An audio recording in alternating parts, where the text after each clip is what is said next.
What's up, you guys? It's Greg. So I just painted this fridge and I wanted to go ahead and just kind of give you a little breakdown on what it costs and kind of the process behind that.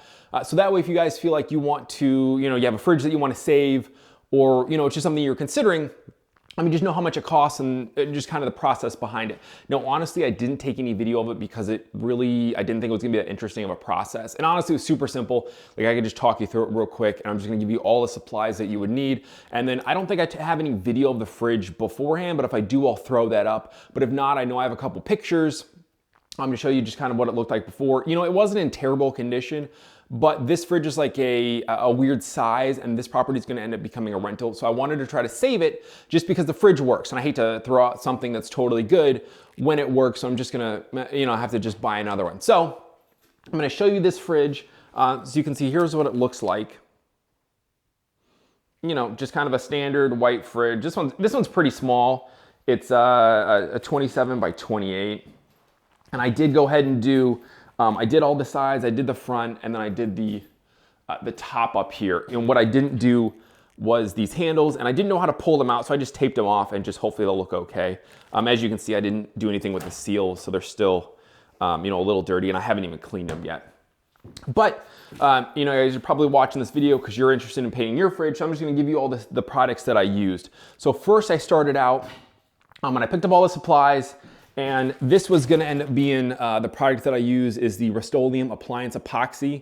I bought it from Home Depot. I just left it white. I don't think you're technically allowed to tint them, but I know people do. This was, I think, $13 for a quart.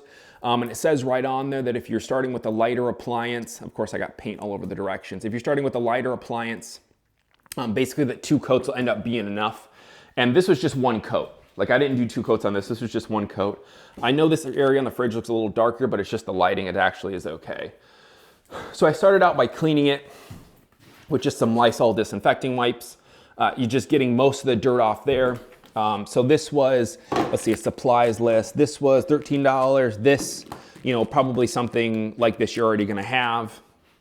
And then the next thing on here, what it says for the appliance epoxy is that you're gonna need some type of foam roller, not like a nap roller, like a high density foam, and it is actually just like a foam material. So I made the mistake originally of buying this one. I'm like, oh, I'll spend a little bit more money and not be cheap this time. But you need like this special stick that goes in there, and so I couldn't figure out for the life of me how to get them to work because I didn't have one. So you just buy the cheaper one. Just make sure you get the foam. This is the Home Depot brand. I think that this was like $5 or $6 for a pack of 2.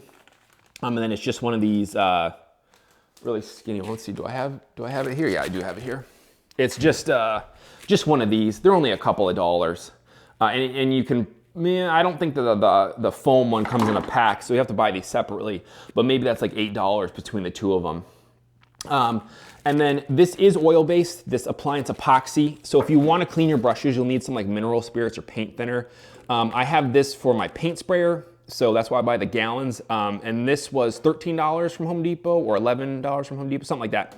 But honestly, it's not worth for me to clean this and save this.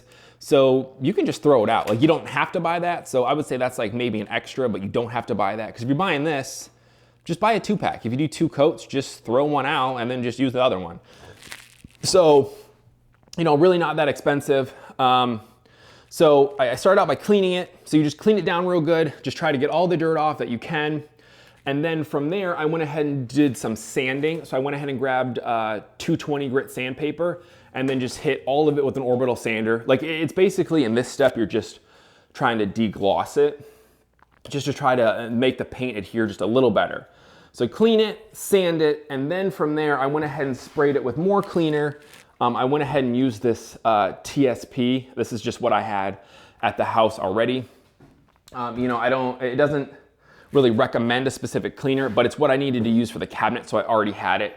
And if you are wanting to buy the TSP, this is the concentrate. It was, I think, $3.50 at Home Depot. And then you'll just need some water and then, a spray bottle to go with that. And keep in mind, whenever you're painting or spraying chemicals and stuff like that, you'll need a respirator or, an N95 or something like that. This is a full face P100 respirator that I wear